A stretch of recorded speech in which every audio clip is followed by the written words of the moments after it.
একটা পা ছোট বড় হলে মানুষের কি না অসুবিধা হতে পারে, এরকমই আমার কাছে একজন পেশেন্ট ডানকুনি থেকে এসছেন, মিস্টার পঙ্কজ ভাদুরী।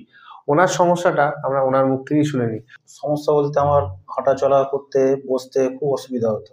খুব পায়ে লাগতো। এই ডান দিকটা কোমর থেকে নিচে পর্যন্ত খুব ব্যথা করতো। ঠিক।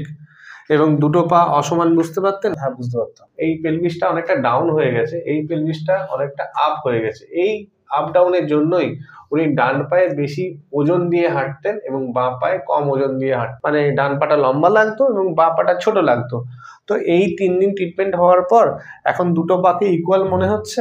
হ্যাঁ, অনেকটাই মনে হচ্ছে। আচ্ছা, আপনি যখন ডানকুনি থেকে আমার কাছে আসতেন তো কি সমস্যা হতো একটু শেয়ার করুন। ডানকুনি থেকে আসতে গেলে প্রথম দিন যে আমি বাইকে করে এসেছিলাম, তা খুব লাগছিল, বাইকে বসে আসতেই পারছিলাম না। প্রথম দিন ট্রিটমেন্ট নেওয়ার পর নেক্সট দিনে আমি প্রায় 2 থেকে 2.5 ঘন্টা বাসে চেপে এসেছি, আমার কোনো অসুবিধা হয়নি।